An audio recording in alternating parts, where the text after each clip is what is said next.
Assalamualaikum warahmatullahi wabarakatuh. Terima kasih sudah berkunjung. Kali ini saya akan membawakan sebuah kisah tentang ilmu pelet.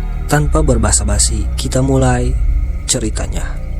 Di sebuah desa terpencil yang jauh dari hiruk-pikuk kota, tinggallah seorang perempuan muda bernama Ratih. Ia adalah seorang penjahit berbakat, tetapi hidupnya sederhana dan penuh perjuangan.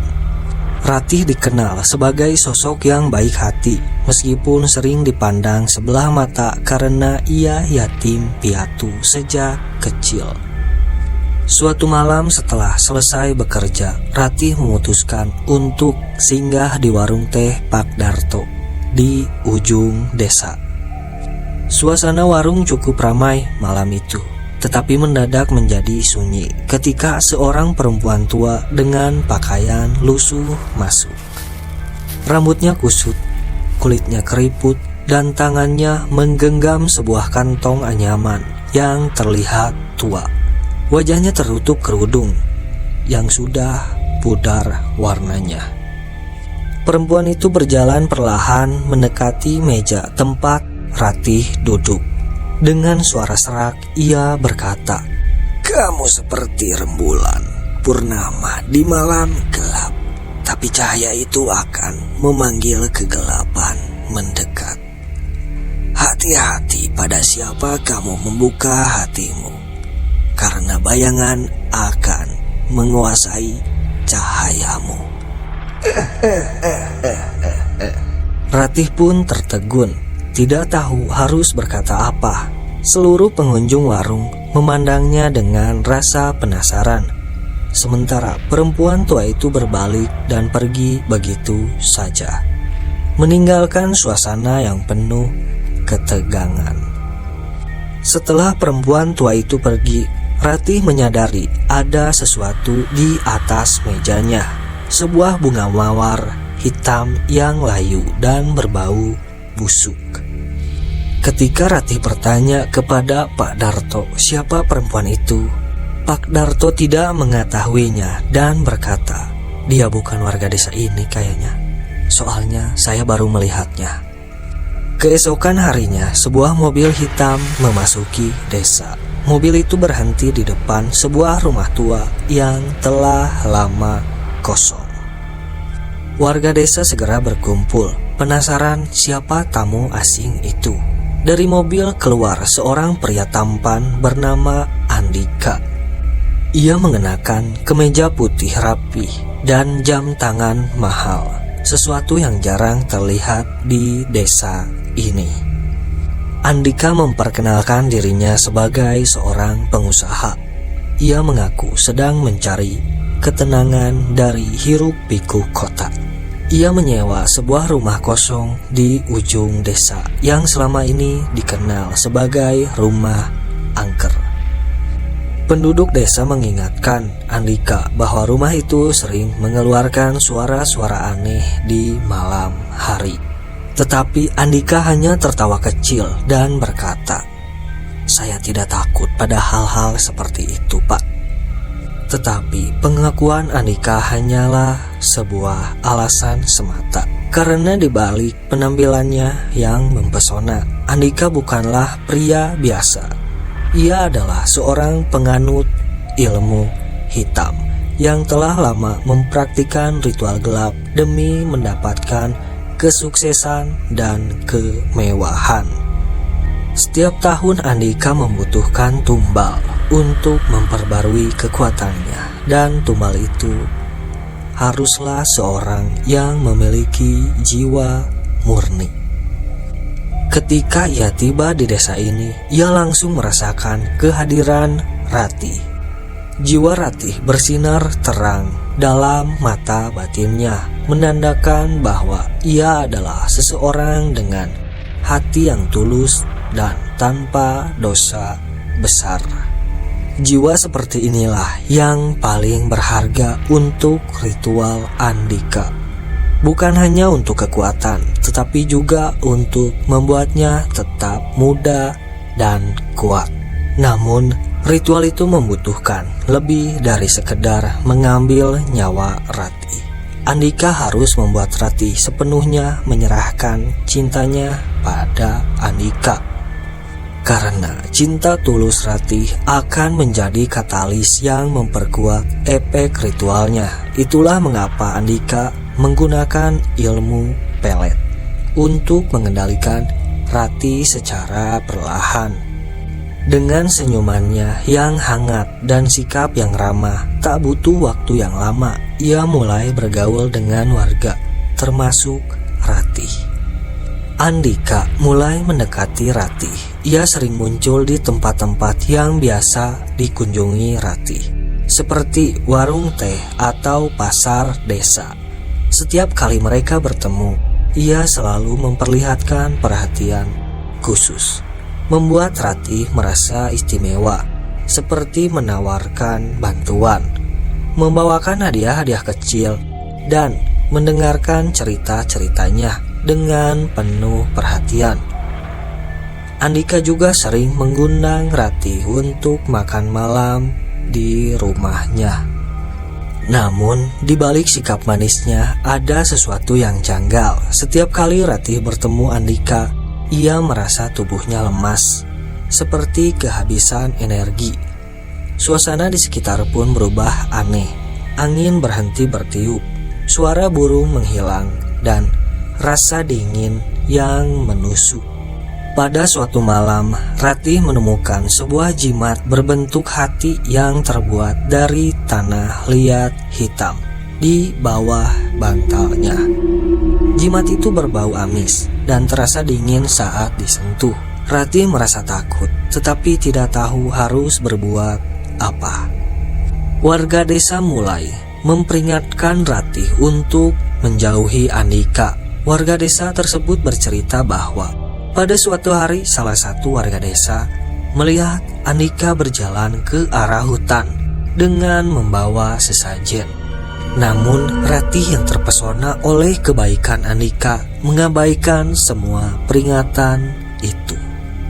Setiap malam Ratih mulai mengalami mimpi buruk. Dalam mimpinya ia berada di tengah hutan yang gelap gulita. Pohon-pohon di sekitarnya tampak seperti makhluk hidup yang melengkung ke arahnya, seolah ingin merenggut tubuhnya.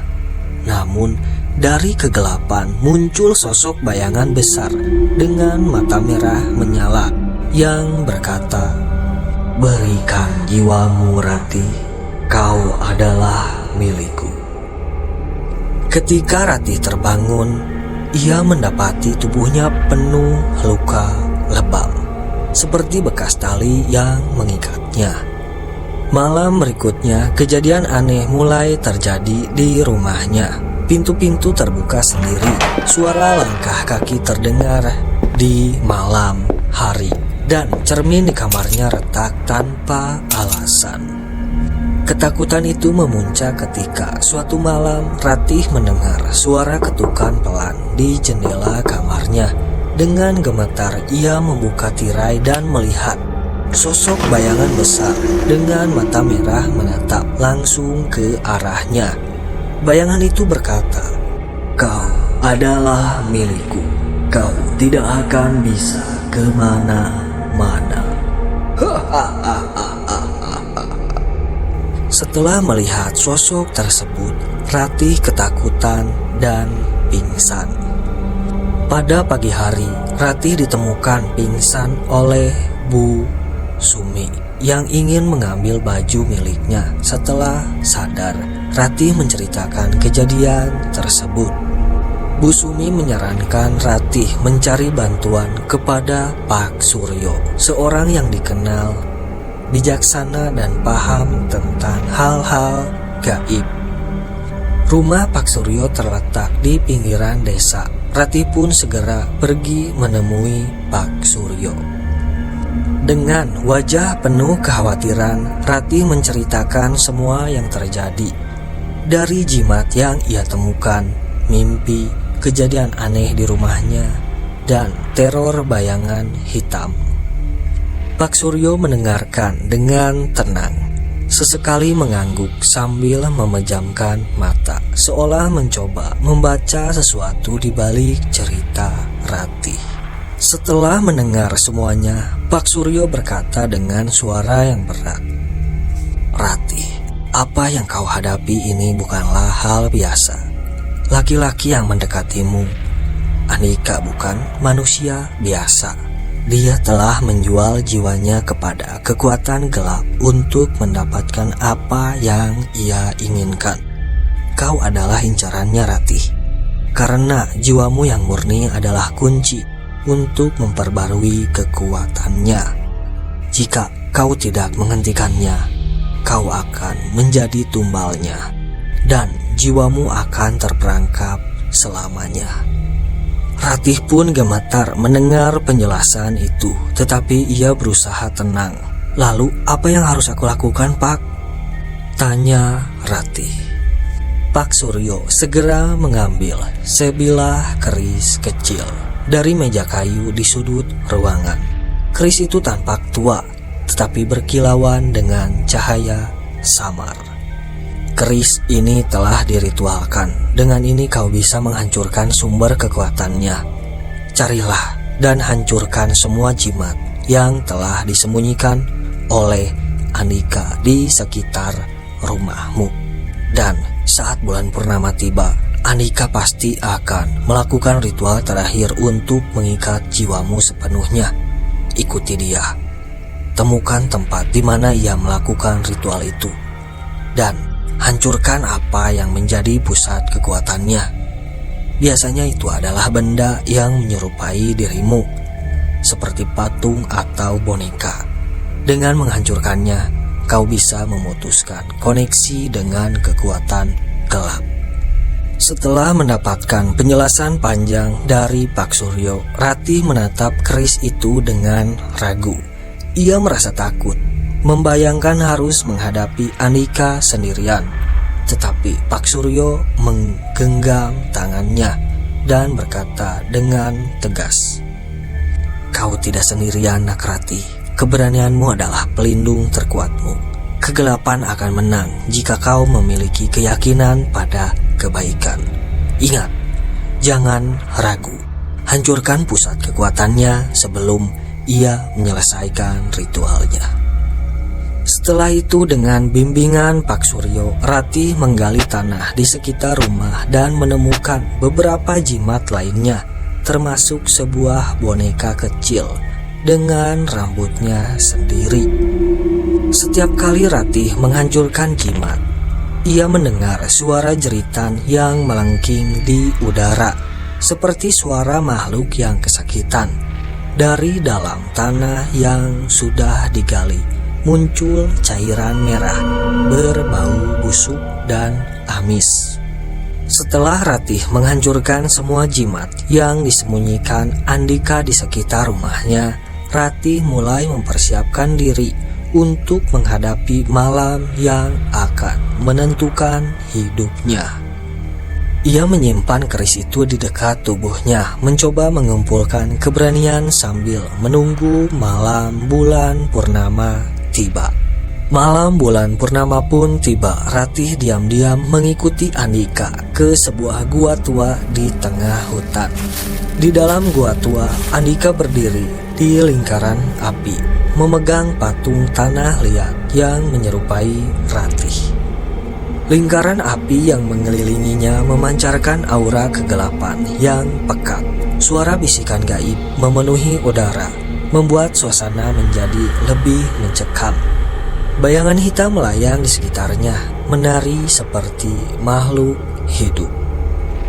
Ketika Ratih tiba, ia menyaksikan Andika membaca mantra dengan suara dalam yang terdengar seperti berasal dari dunia lain. "Kau adalah yang terbaik yang pernah aku temui, Ratih. Jiwamu adalah milikku, dan kau akan menjadi bagian dari diriku. Dengan ini, aku akan hidup selamanya," ucap Andika sambil menatap patung itu dengan tatapan penuh obsesi dan suara yang menggema. Namun, Ratih tidak terpengaruh dengan tekad yang kuat.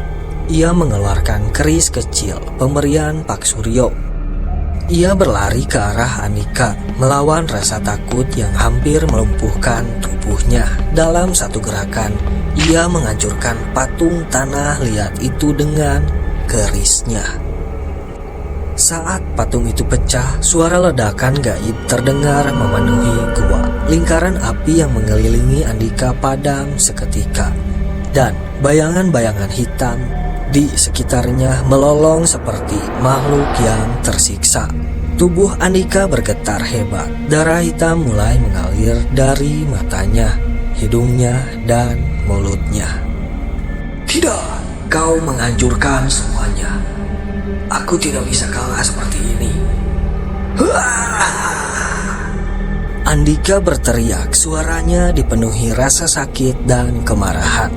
Tubuhnya ambruk ke tanah, menggeliat dalam kesakitan.